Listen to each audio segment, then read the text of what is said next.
Mangwana ni Mwalelepo, Vukenjani, Class Manave Africa. Welcome to Africa Good Morning, the news and current affairs show bringing you everything you need to know happening on the African continent and beyond.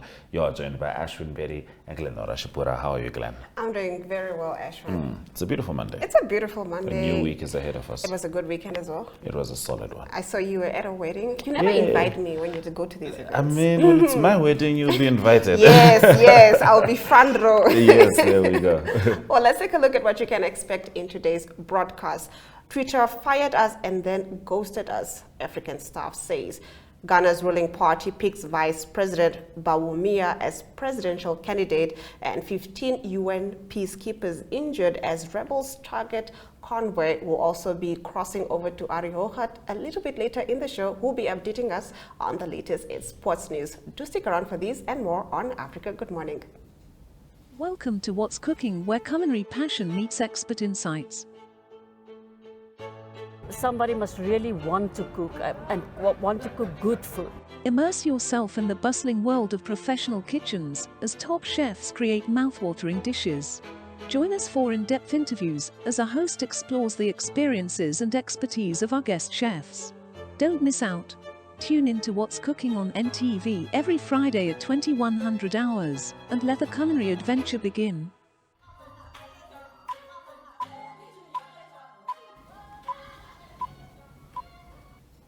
All right, let's get into our top stories. Sacked Twitter staffers in Africa are threatening to sue the company for failing to pay out the redundancy money they say they were promised. Most had only been in the job a matter of months when the social media platform, now known as X, told them they were fired last November. It's difficult when it's the world's richest man owing you money and closure, one of the sacked workers tells the BBC. The BBC has approached X for comment several times but was rebuffed with, among other things, a smiling defecation emoji. A more recent attempt received this response, which read, "Busy now, please check back later." The company was had previously said that it had paid ex-employees in full. Elon Musk, who took over the company last year, embarked on a massive global cull of employees, sacking more than 6,000 people. He had said he was losing more than $4 million a day. Sacked staffers told the BBC their treatment by X had harmed their mental health and their family finances. Swinging over to West Africa, Ghana's ruling New Patriotic Party on Saturday picked Vice President Mahamudu Bawumia as its candidate for the December 2024 presidential election, teeing up a contest with former President John Mahama. The 60-year-old economist and former central banker has served as second in command and the face of economic policy throughout the presidency of Nana Addo Akufo-Addo, who is due to step down in January 2025 after serving the constitutionally mandated 8 years. He won 61% of votes cast in the second stage of the primary, a victory widely expected after coming first in the first stage in August. In his acceptance speech, Bawumia promised to rebuild the crisis-hit economy if elected as president. "I want to lead a nation that improves and unleashes the talents of our youths and offers good jobs with good pay and sustainable growth with macroeconomic discipline," he said. Now, although Ghana's ruling parties are often considered favorites to win presidential races, no party has ever won more than 2 consecutive terms. Now, rebel attacks in Mali injured 15 United Nations peacekeepers, the United Nations said on Friday. UN spokesperson Stefana Durajec said 7 peacekeepers traveling in a convoy were injured in an attack on Friday, following an attack on Wednesday that injured 8. In both attacks, the peacekeepers' vehicles hit improvised explosive devices. Friday's explosion marked the 4th such incident involving an IED since the convoy's departure from the UN base in Kidal on Tuesday. The attacks occurred as a UN convoy was traveling south following the peacekeepers' mandate to withdraw from Mali after the junta, having ousted the president in 2021, demanded the nearly 15,000-strong UN force leave in June. The International Monetary Fund has over the past month reviewed the economic, financial, social and governance policies of about 8 African nations, intending to open its funding purse to strengthen their weakening forex reserves and offer budgetary support. Completion of the reviews has resulted in over $1 billion in financing commitments for 7 of the 8 nations, pegged on approval by the IMF Executive Board. On Friday, the fund announced it had reached a staff-level agreement with Tanzania on a second review of the extended credit facility. Upon completion of the executive board review, Tanzania will have access to 150 million US dollars, bringing the total IMF financial support under the agreement to 452.7 million US dollars. Now, gunmen stormed the main prison in Guinea's capital early on Saturday and freed former dictator Moussa Dadis Camara and several others, authorities said. A lawyer for the ex-strongman later said he had been kidnapped. Now, in a statement, prosecutor Yamusa Conte said he has ordered authorities to investigate charges of escaping jail and weapons possession against Camara and 3 other individuals. However, an attorney of Camara said late Saturday afternoon that her client was back at the central jail where he was being questioned. "My client has not escaped. He has been abducted," Jacomi Haba told the Associated Press. Now, among the others who escaped were Claude Peavy and Blaise Camus, who along with Camara had been detained on charges in connection with the 2009 stadium massacre that left 157 people dead. Those have been our top stories on Africa Good Morning. We'll be back after the break.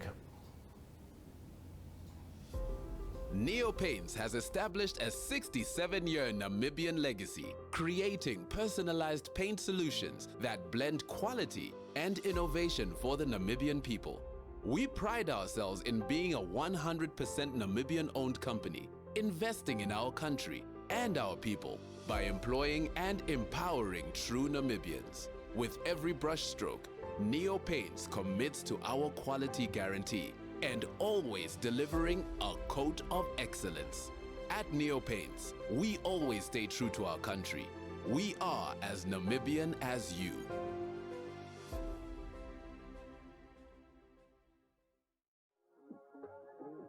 We are so excited to be kickstarting your morning with entertainment. Everything was happening during this past weekend. Yes. Exciting news. Wow, no, she was killing it already. In my opinion, I don't see anything wrong with him serving the full term.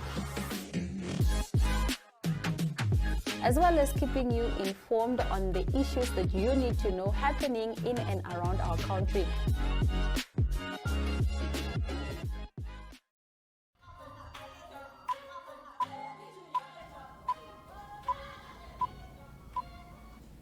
You're still watching Africa Good Morning. In our next video, Rolf Hansen, the CEO of the Cancer Association of Namibia, stated that nearly 30,000 children in sub-Saharan Africa are believed to have died from cancer during the COVID-19 pandemic, according to a report by the Regional Office of the World Health Organization. Now, Hansen added that Namibia, as a member of the global community, has its fair share of childhood cancer cases, with leukemia and brain tumors and lymphomas being the most prevalent cancers in Namibian children. Let's take a look at this video on just that. That really sees great inspiration, dedication also by GECA towards the Chica Fund and program of the Cancer Association of Namibia. The Chica Fund is very important for us because it's our little children who fight cancer. And we always forget that children do get cancer as well. And it is especially the families who are afflicted by a childhood cancer diagnosis that really, really struggle. Because if you are a parent, you would know when your child is just a little bit sick or with a fever, it feels as if your world is already ending when they're in pain. So can you imagine when your child is diagnosed with cancer, how bad that is? Now, childhood cancer refers to diagnosis of cancer in individuals under the age of 18. And the most common types of childhood cancers include leukemia, leukemia, brain cancers, lymphomas, solid tumors such as neuroblastoma or Wilms tumor. Childhood cancer remains a pressing issue worldwide, and it's estimated that 400,000 children are diagnosed with a form of childhood cancer every year. According to the report by the Regional Office of the World Health Organization, nearly 30,000 children in sub-Saharan Africa are believed to have died from cancer during the COVID-19 pandemic alone.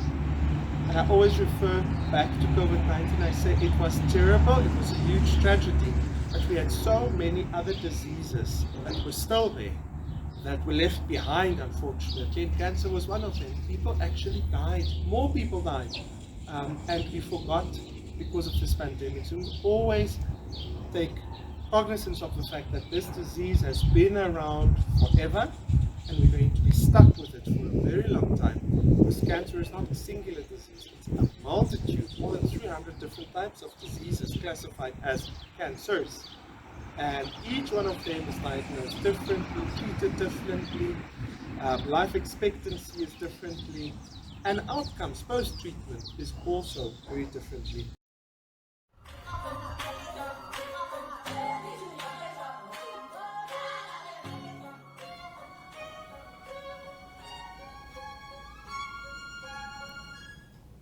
Now, one of the most harrowing realities with regards to the attacks on Gaza is how many journalists have been confirmed dead as a result of Israeli bombs. Journalists from Reuters, Al Jazeera, etc. There's quite a few.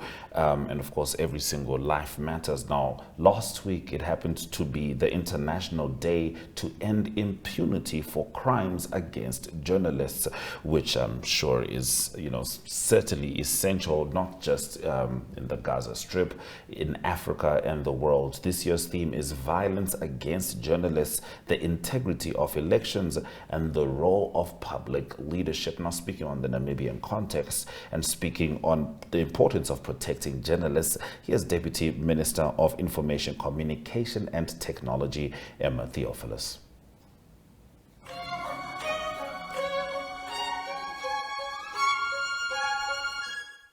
Today marks the International Day to End Impunity for Crimes Against Journalists.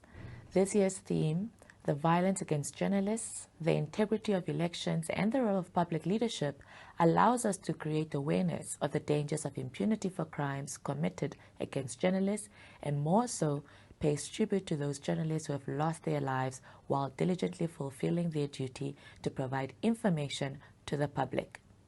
Since attaining independence in 1990, Namibia has upheld an exemplary track record with no journalists falling victim to violence or imprisonment for merely carrying out their professional responsibilities. This is a testament to the government's commitment towards ensuring a safe and enabling environment for all journalists, as provided for in the Windhoek Plus 30 Declaration. Journalism is a public good which must be protected. As a country that values and respects the ethos of media freedom, this day reminds us to speak out against any form of injustice against journalists globally. Any threats against journalists constitute severe encroachments on the freedom of expression and the press, and a direct contravention of Article 19 of the Universal Declaration of Human Rights.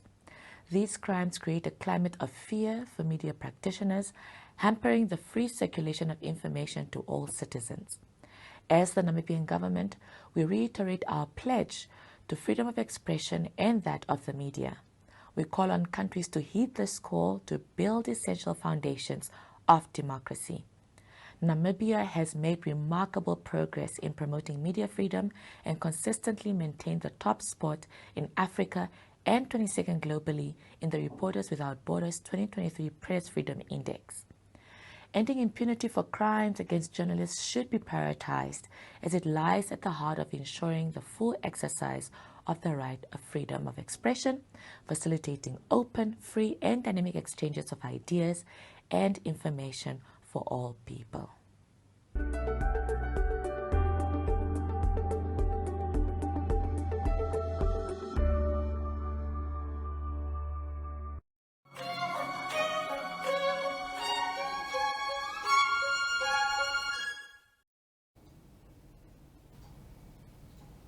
Now let's take a look at our weather predictions for Southern Africa.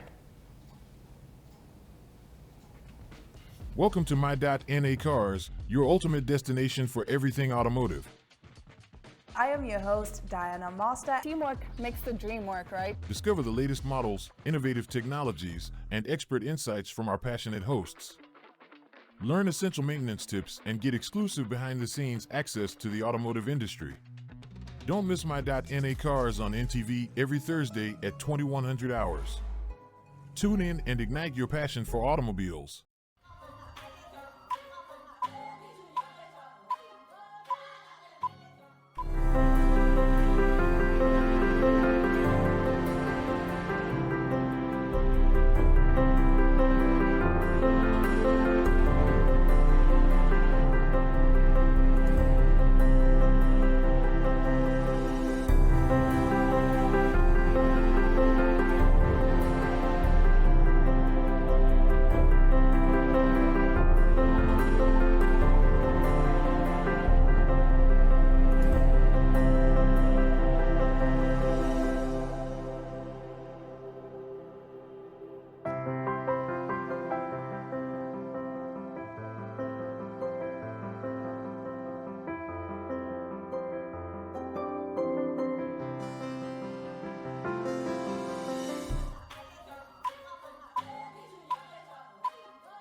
Let's get into the economic news stories. The United States and European Union have collaborated with the African Development Bank and Africa Finance Corporation to inaugurate the West's most recent effort to challenge China's Belt and Road Initiative, an ambitious infrastructure development program seeking to link China with markets and economies across the globe.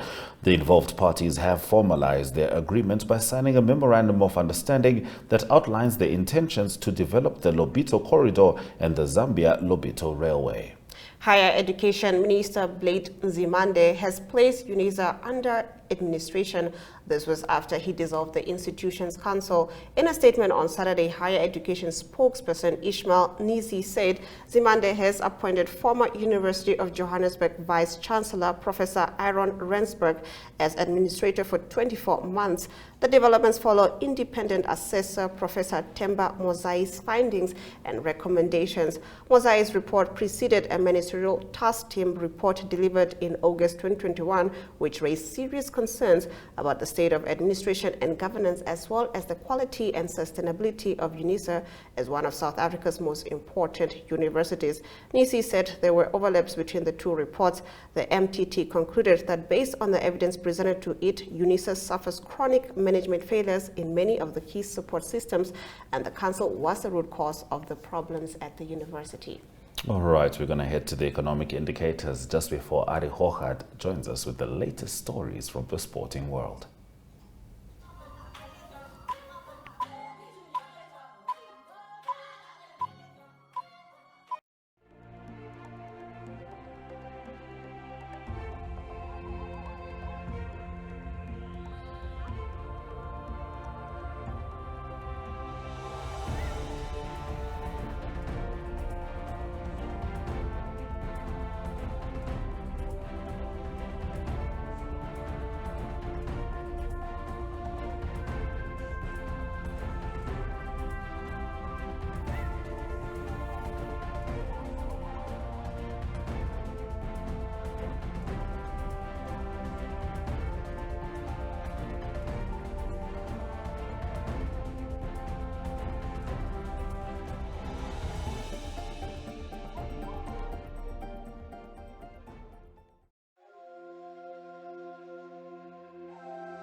All right, it's time for us to head into the sports news with Ari Hochad. How's it going, Ari? Take it away. Very good morning, Ashwin. Yes, busy sporting weekend again. I'll start off with the cricket. It's World Cup cricket taking place at the moment in India. Not a good result for South Africa. High hopes for South African cricket team. They were doing well, but got comprehensively beaten by India. That's, of course, at home played in India, the World Cup. India beat South Africa by 243 runs. It's a very big hiding. India scored 326 for 5, all out 83 for South Africa. That's not a good performance. South Africa now need to try and get to the second position on the log. They need to win against Afghanistan on Friday. And so it's in their hands to try and finish at least second to avoid India in the semi-finals. I don't know, there's probably lots of mental scars in that big loss. So I don't know how they're going to recover from that. But other teams challenging now for top 4 is Australia, New Zealand, Pakistan and Afghanistan, all still in it with a chance to get into the top 4. Just the top 4 of the top 10 or the 10 teams go through to the semi-finals. Tomorrow it will be Australia against Afghanistan, and Friday South Africa, Afghanistan. Going on to some football news, it was an exciting football and also controversial football weekend as well. Firstly, just to mention who's leading at the moment, Manchester City. They're back on top. They beat Bournemouth quite comprehensively by 6-1, and they 27 points after 11 games. Tottenham Hotspur can go past them again tonight. They play against Chelsea at home, and they've got 26 points. And the controversy was in Arsenal losing to Newcastle. The score there was 1-0 for Newcastle at home. There were VAR that looked at the goal. It's video assistant refereeing. They had 3 different VARs and still the goal was allowed. So it was the coach of Arsenal, Mikel Arteta, that was quite verbal in saying it is disgusting and an embarrassment. So that's a topic at the moment, VAR under pressure there. But in the books it stands that Newcastle won 1-0. Liverpool in 24 points now. They're in 4th position with Liverpool. Arsenal on 24 points, and Liverpool gave up 24 points as well. They had a 1-1 draw against Luton Town, and Manchester United coming back from a few losses, beating Fulham away by 1-0. Going on to some motor racing news, it's Formula One. It's the same old. It's Max Verstappen winning, and he keeps on winning. So he's breaking all the records. He won the Brazilian Grand Prix, and it was quite comprehensive. Quite an exciting Grand Prix, actually. It was Lando Norris that was second, then his McLaren, and Fernando Alonso just made third, just ahead of Sergio Perez in 4th position. Quite a disappointing with 2 high-profile drivers that didn't do well. It was Charles Leclerc that actually had a crash on the formation lap. That doesn't happen too often. He said it was a hydraulic failure. And then Lewis Hamilton down in 8th position, also disappointing for Mercedes. Closing off with the tennis news, it's still the WTA finals. The top 8 women in the world are playing the WTA finals. The final will be played between Jessica Pegula and Iga Swiatek, and that will be played. That's following. That will be later today. Jessica Pegula beat Coco Gauff in the 1 semi-final, and then Iga Swiatek too strong for Aryna Sabalenka. And then also Novak Djokovic continued to win. Novak Djokovic won the Paris Masters. It's his 7th title, 7th time that he won the Paris Masters. He beat Grigor Dimitrov in the final 6-4 and 6-3. That was yesterday. So that's the international sports news. Hope it's a great sport day for everyone, and a sport week. And we talk international sport again tomorrow. Bye-bye. Cheers, Ari. Thank you very much for bringing us the news stories, including that travesty of a goal that was allowed. It was not supposed to be. Unbelievable. Highlights after the break. Welcome to What's Cooking, where culinary passion meets expert insights. Somebody must really want to cook and want to cook good food. Immerse yourself in the bustling world of professional kitchens as top chefs create mouth-watering dishes. Join us for in-depth interviews as our host explores the experiences and expertise of our guest chefs. Don't miss out. Tune in to What's Cooking on NTV every Friday at 2100 hours and let the culinary adventure begin.